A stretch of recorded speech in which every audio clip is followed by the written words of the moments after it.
Olá, sejam muito bem-vindos à continuidade do estudo sobre a Bíblia da Comunidade Batista Oceânica do Leblon. Hoje é a quarta aula, as demais aulas estão disponíveis aqui no canal e hoje nós iniciaremos o estudo sobre colocar a palavra de Deus em prática, a importância disso. Então vamos ver na palavra de Deus onde fala sobre isso. Primeiro em Tiago 1, versos 21. Acolham com mansidão a palavra implantada em vocês, a qual é poderosa para salvá-los. Sejam praticantes da palavra e não somente ouvintes, enganando a vocês mesmos. Mas aquele que atenta bem para a lei perfeita, lei da liberdade, e nela persevera, não sendo ouvinte que logo se esquece, mas operoso praticante, este será bem-aventurado no que realizar. Então a gente vê a importância de praticar, de ter essa palavra implantada em nós, mas colocá-la em prática, né? E ainda fala que depois quem faz isso é bem-aventurado naquilo que vai realizar. Muitas vezes a gente faz algum curso e não coloca em prática. A gente esquece tudo. É como se fosse assim, eu vou fazer uma cirurgia, mas o cirurgião, ele fez curso, mas não praticou. Você deixaria esse médico fazer a cirurgia em você? Talvez não. E assim é nós. Se a gente ouvir a palavra e não colocar em prática, ela acaba perdendo parte do valor, pelo menos dela, né? Então a importância de colocar em prática. E agora vamos ver o que Jesus falou em Mateus 7, 24 e 25, né? Todo aquele, pois, que ouve estas minhas palavras e as pratica, será comparado a um homem prudente que construiu a sua casa sobre a rocha. Caiu a chuva, transbordaram os rios, sopraram os ventos e bateram com força contra aquela casa. E ela não desabou, porque tinha sido construída sobre a rocha, né? Então aqui a gente vê a importância que Jesus dá, né? De praticarmos a palavra, sermos praticantes. Aí ele compara como aquela construção, né, edificada sobre a rocha. Nós sabemos que nós somos edificação do Senhor. Nós estamos sendo construídos pelo Senhor. E nós sabemos que a rocha é Jesus Cristo. Então é importante construir nossas vidas, edificar nossas vidas sobre a rocha, sobre Jesus Cristo. Então, para nós colocarmos a palavra de Deus em prática, é importante nós reconhecermos que a Bíblia, a palavra de Deus, é a fonte completa daquilo que nós precisamos. Ela foi escrita naquela época, sim, mas até hoje ela tem os valores que permanecem para sempre. Os valores que nós precisamos para transformar nossas vidas, para que nós sejamos aquilo que Deus planejou para cada um de nós. Então, agora vamos um exemplo prático de como a gente pode aplicar um texto bíblico para as nossas vidas. Vamos pegar o Salmo 23, os versos 1 e o verso 4. Nós vamos pegando por etapa, que eu creio que a maioria das pessoas já conhecem este salmo, né? O Senhor é o meu pastor. Então, quando a gente vê o Senhor é meu pastor, a gente fala, primeiro, Ele é meu pastor. A palavra está falando isso, o salmista falou isso, né? Então a gente pode se perguntar, quem é o meu pastor? Quem está pastoreando a minha vida? Quem está guiando a minha vida? Quem está conduzindo a minha vida? O que eu estou deixando fazer para conduzir a minha vida, né? E Jesus, em João 10, 11, ele falou, eu sou o bom pastor, eu dou a vida pelas ovelhas. Então o nosso pastor, né, é Jesus, Ele que nos dá livre acesso a Deus e Ele é aquele que deu a vida por nós. Então Ele é aquele que é o nosso pastor, aliás, o meu pastor. Aqui está falando de uma forma individual, né? Ele se importa conosco, o Senhor se importa conosco. Aí depois fala assim, nada me faltará. Aí a gente pode perguntar, o que está faltando na minha vida? O que eu estou sentindo falta? Né? O que Deus pode me suprir? Se o Senhor é o meu pastor, o que o Senhor pode suprir? Né? Então a gente tem que fazer essa autoanálise e ver assim, o que eu posso fazer e o que Deus pode fazer por mim, né? Aí depois ele fala mais adiante, não temerei mal nenhum, porque tu estás comigo. Aí a gente pode se perguntar, quais são os meus temores? Quais são os meus medos? Por que eu sinto esse medo? Né? Por que eu estou tão preocupada? Por que, quais os problemas que eu tenho enfrentado? Né? Aí a gente começa a se perguntar e a gente começa a perceber, se Deus está comigo, Ele pode me suprir, Ele pode me ajudar, né? E aí mais adiante, né? Quem está comigo? Que ali fala assim, porque tu estás comigo. O salmista tinha certeza, né? Eu nada temerei, porque Ele, o Senhor, está comigo, né? Então a gente se pergunta assim, com quem, como eu estou me sentindo? Eu estou me sentindo só ou estou acompanhado pelo Senhor? E a gente sabe que Ele nunca nos abandona, como está em Hebreus 13, 5b, Deus disse, de maneira alguma deixarei você, nunca jamais o abandonarei. Então Ele é aquele que anda conosco, é aquele que está do nosso lado, é aquele que nos pastoreia, né? Uma ovelha precisa ser pastoreada e é importante que a gente entregue o nosso pastoreio ao Senhor, né? Então aqui é uma coisa assim, a gente lê e ao mesmo tempo a gente vai aplicando na gente, a gente vai se questionando e a gente vai se submetendo ao Senhor. E aí talvez a gente fale assim, mas eu continuo tendo medo, eu sei que Deus pode fazer, mas eu continuo tendo problema, eu continuo tendo medos, eu me sinto inseguro, né? E aí a gente vai dizer assim, então nós temos um recurso, a oração, né? Então vamos ver o que Filipenses 4:6 fala sobre a oração. Vamos aplicar isso para as nossas vidas também, né? Não fiquem preocupados com coisa alguma, mas em tudo sejam conhecidos diante de Deus os pedidos de vocês, pela oração e pela súplica, com ação de graças, né? O que tem me preocupado, né? Que aqui ele fala assim, não fiquem preocupados com coisa alguma. Se está me preocupando, será que eu não estou confiando plenamente? Ou será que eu estou me preocupando de alguma coisa que na maioria das vezes não acontece? 95% das vezes das nossas preocupações não se concretizam. E quando a gente coloca nas mãos do Senhor, provavelmente esse percentual vai reduzir, né? Então, o que tem me preocupado, o que eu posso fazer, né? E ali fala também, tudo sejam conhecidas diante de Deus, né? Então, eu estou levando tudo a Deus? A minha preocupação, a minha insegurança, o meu temor, né?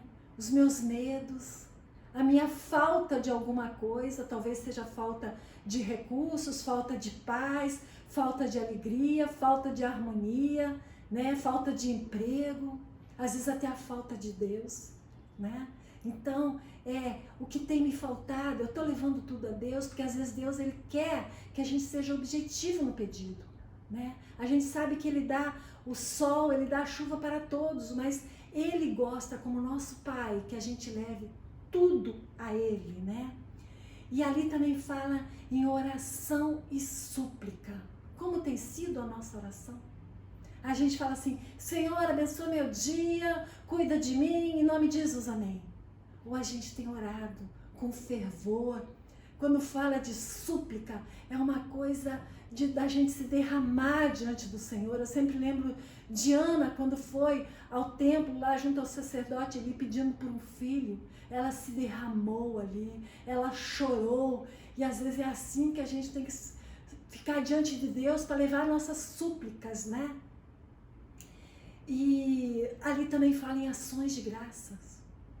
Nós temos tido ações de graças, temos reconhecido tudo que Deus nos dá, o que Ele faz por nós. Às vezes quando a gente olha o problema do outro, a gente vê que o nosso problema é ínfimo. E a gente agradece isso a Deus, a gente é grato. Então aqui a gente vê, quando a gente começa a se questionar, a gente começa a aplicar a palavra de Deus para as nossas vidas. E aí a gente vai, com a ajuda do Espírito Santo, a gente vai ver como a gente vai ficar muito mais íntima de Deus. A gente vai crescer espiritualmente, tá? E agora nós vamos iniciar o Salmo 119. Nós vamos lá para os versos 97 ao 104. A gente sabe que o Salmo 119 é um salmo de gratidão pela palavra de Deus, de louvor à palavra de Deus. Ele mostra várias coisas que a palavra de Deus pode fornecer, pode transformar, pode mudar em nossas vidas. Então vamos começar, verso 97. Quanto amo a tua lei, é a minha meditação todo dia. O teu mandamento me torna mais sábio do que os meus inimigos, porque eu o tenho sempre comigo. Compreendo mais que todos os meus mestres, porque medito nos teus testemunhos. Sou mais entendido do que os idosos, porque guardo os teus preceitos. De todo mau caminho desvio os meus pés para observar a tua palavra. Não me afasto dos teus juízos, pois tu me ensinas. Quão doces são as tuas palavras ao meu paladar, mais que o mel à minha boca. Por meio dos teus preceitos consigo entendimento, por isso detesto todo o caminho da falsidade. Então vamos reler o Salmo 97. Quanto amo a tua lei, é a minha meditação todo dia. E nós, será que nós amamos a lei tanto quanto o salmista? Né? Para a gente amar, a gente precisa conhecer. A gente amar o desconhecido talvez seja impossível, né? Então, a primeira coisa é a gente conhecer a lei de Deus, conhecer a palavra de Deus. E aí, quanto mais a gente conhece, mais a gente ama. Porque quando a gente conhece, internaliza aqueles valores, internaliza aqueles ensinamentos, a gente reconhece que a palavra de Deus é eficaz, mais a gente vai amar a palavra de Deus. E quanto mais a gente vai amar, mais a gente vai querer conhecer a palavra de Deus, né? E também no Salmo 119, 65 fala: grande paz tem os que amam a tua lei, para eles não há nada que os faça tropeçar. Então é a gente meditar todos os dias, tornar disso um hábito em nossas vidas, né? Verso 98. O teu mandamento me torna mais sábio do que os meus inimigos, porque eu o tenho sempre comigo. Então aqui a gente percebe, né, que ele reconhece que os mandamentos, né, o fazem mais sábio do que os inimigos, né, porque ele busca a sabedoria de Deus, né? Deus é o verdadeiro mestre, a palavra do Senhor, ele se alimenta disso, né? E aí ele fala assim, que está sempre comigo.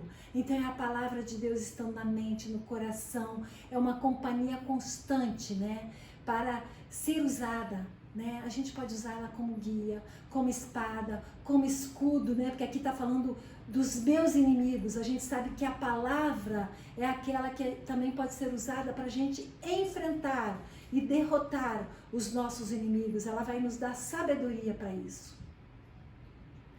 Verso 99. Compreendo mais que todos os meus mestres, porque medito nos teus testemunhos. Então, pelo meditar na palavra, o entendimento dele era superior aos mestres. A gente sabe que é importante a gente estudar, ler bons livros, estudar com bons professores, né? Mas sempre a palavra de Deus, ela deve ficar acima disso, né? E a gente sempre também deve confrontar na palavra de Deus o que a gente aprende, né? Então, como está lá nos crentes de Bereia, que está em Atos 17:11, né? Que fala assim: estes de Bereia eram mais nobres do que os tessalônicos, pois receberam a palavra com toda avidez, examinando as escrituras todos os dias para ver se as coisas eram de fato assim. Então a gente vê que eles recebiam de bom grado a palavra, mas eles iam lá checar, ver se estava de acordo com a palavra de Deus. Então a palavra de Deus, ela sempre é suprema em relação aos outros ensinamentos. Verso 100. Sou mais entendido do que os idosos, porque guardo os teus preceitos. A gente sabe que os idosos, principalmente na Bíblia, eram tidos como os mais experientes, né?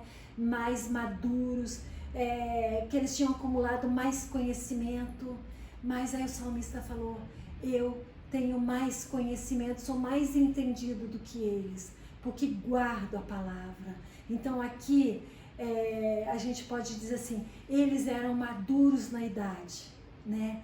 Mas o salmista, ele tinha maturidade espiritual. E aqui, voltando para esses textos, né, vamos ver o que a prática, né, da palavra de Deus levou o salmista a posições superiores, né? Então, no verso 98, mandamento sempre presente fez com que ele fosse mais sábio do que os inimigos. 99, o fato dele meditar nos testemunhos fez com que ele compreendesse mais do que os mestres. E no verso 100, o fato de ele guardar a palavra, guardar os preceitos, né, o tornou mais entendido do que os idosos. Então aqui a gente vê a vantagem da palavra de Deus, ela nos torna superiores. O salmista aqui não quis dizer eu sou bom, eu sou maior, eu sou melhor, mas ele diz assim, Deus é que me torna superior, a palavra de Deus me torna superior, é o reconhecimento a Deus. Então nesses 3 textos a gente percebeu que o salmista fala mais sábio, compreendo mais e mais entendido. Então o estudo, a interpretação, a busca do conhecimento, tudo isso é importante. Mas ele pode ser apenas uma letra, né? Então a gente precisa do Espírito Santo para nos guiar, para nos orientar, para nos ajudar a transformar esse conhecimento em prática. E aí é que nós vamos ter a sabedoria na prática.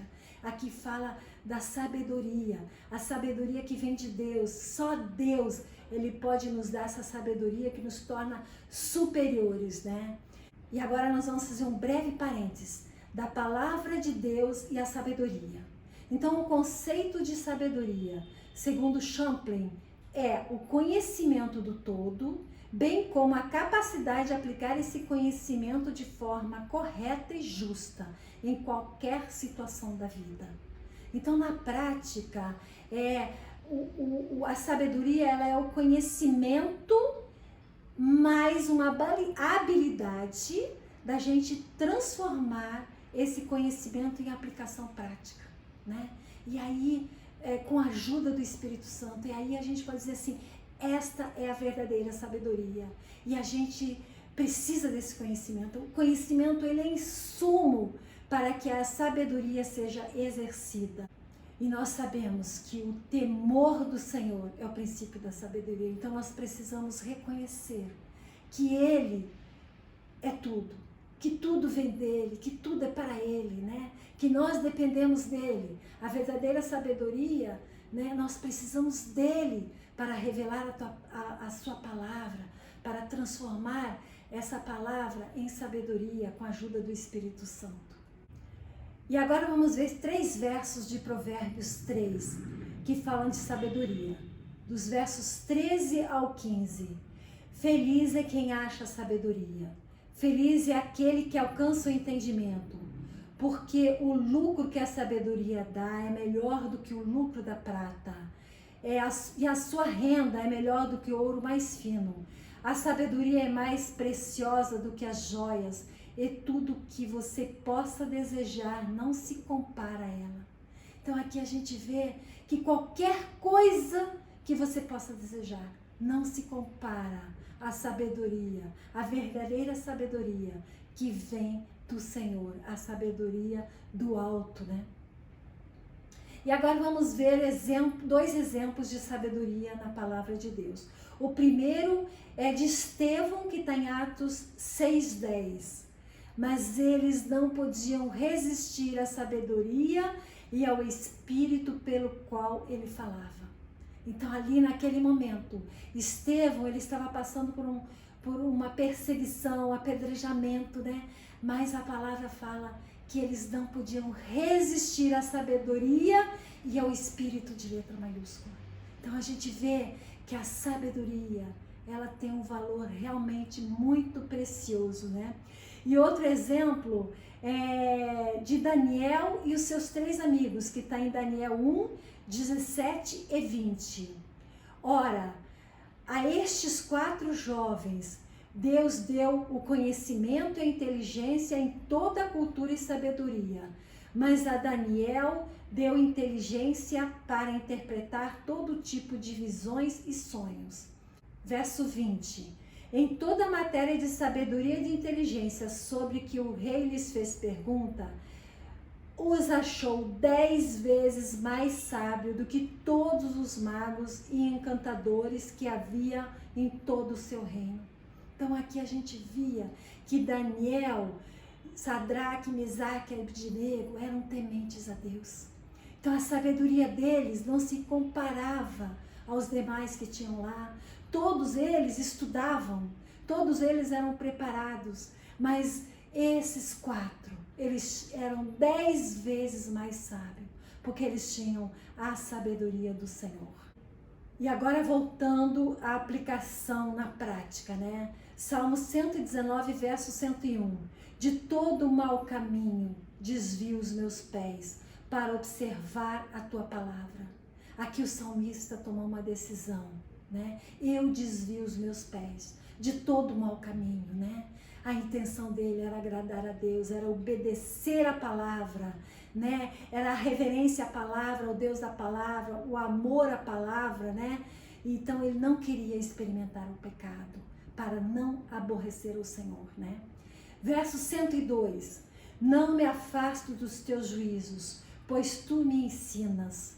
Então a palavra de Deus aqui é o meio, né, de sermos ensinados pelo próprio Deus, né? Ele sendo o nosso mestre, né? Então é importante, é fundamental a gente não se afastar da palavra de Deus, né? A gente entrar cada vez mais, né? E para conhecer mais a Deus, né? E aí a minha pergunta é: quem são os nossos verdadeiros mestres, né? Com quem nós temos buscado ensinamento, né? É em Deus, é na sua palavra? Qual tem sido a nossa principal fonte, né?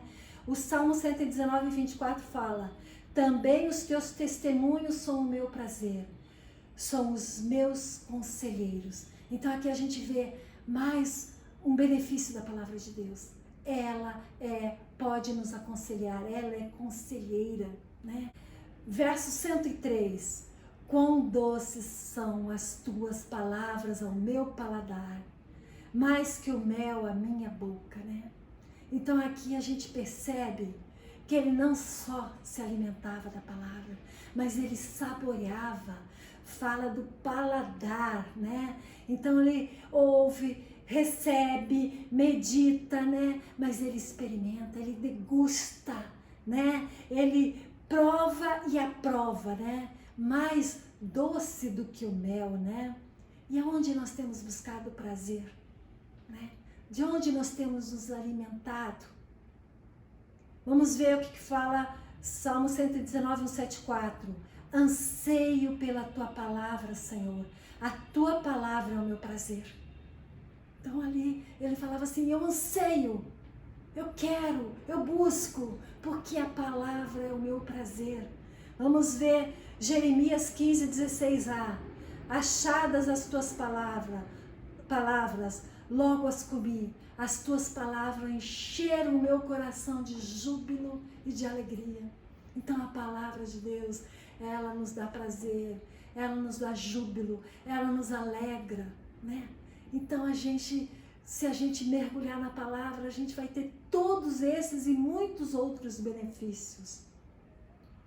Agora o verso 104. Por meio dos teus preceitos consigo entendimento, por isso detesto todo caminho de falsidade. Então aqui, com o perfeito entendimento da palavra de Deus, da verdade, né?